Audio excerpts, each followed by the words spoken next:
지난 5월 18일에 파리에 있는 유네스코 집행위원회에서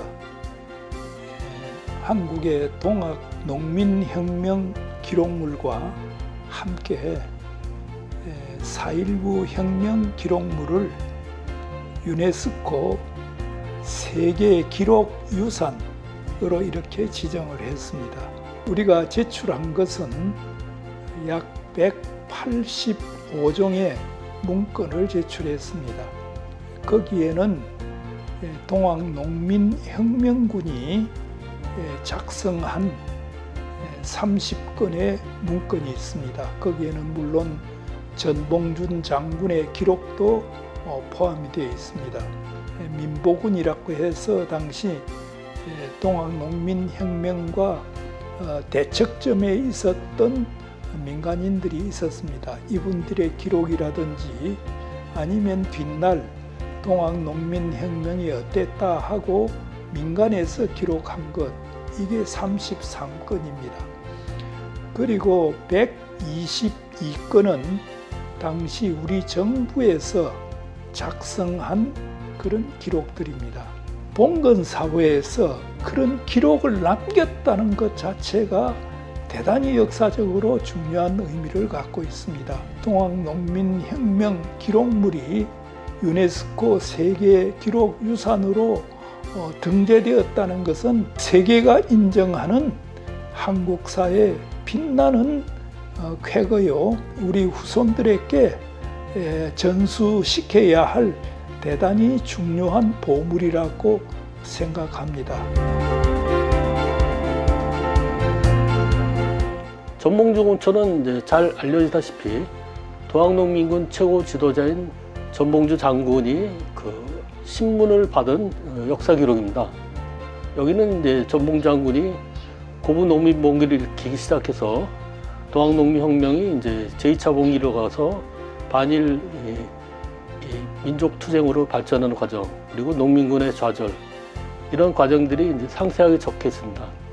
최근에 유광화 한달문 이제 편지, 각기 한문 편지와 한글 편지가 이제 발견되었고, 이 중요성을 인정받아서 문화청에서 공식 문화재로서 이제 등록이 됐습니다.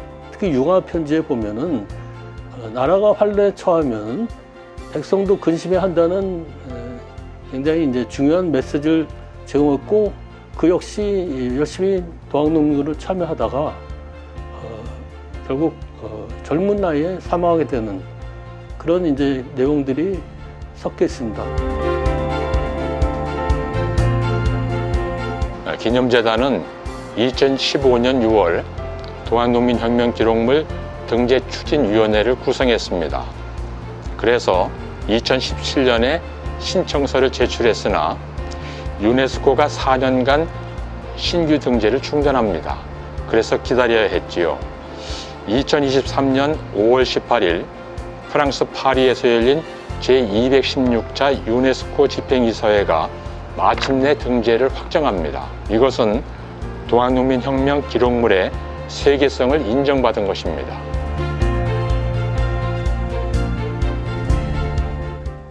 유네스코 측에서는 어쨌든 이 동학농민혁명이라는 사건이 가지는 세계사적인 의미랄까요? 어떤 인류 전체 차원에서 어떤 보편적인 어떤 그런 의미나 가치를 가지는가, 이런 부분에 대해서 좀 더 구체적으로 설명을 해달라고 하는 그런 중간에 어떤 그런 지적이 있었습니다.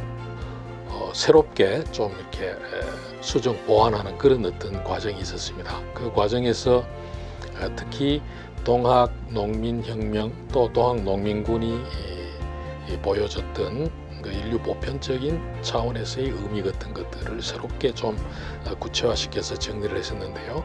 민과 간이 함께해서 특히 농민군들이 자기들의 문제, 자기들의 삶과 직접 관련이 있는 많은 어떤 그런 정책이나 제도들을 자기들 스스로의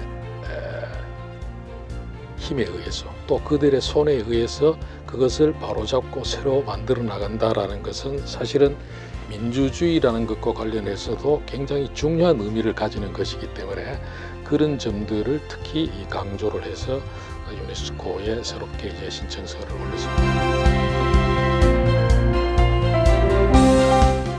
돈혁명 기록물 속에는 인권이라든가 자유라든가 평등과 같은 여러 그 가치들이 내재되어 있거든요.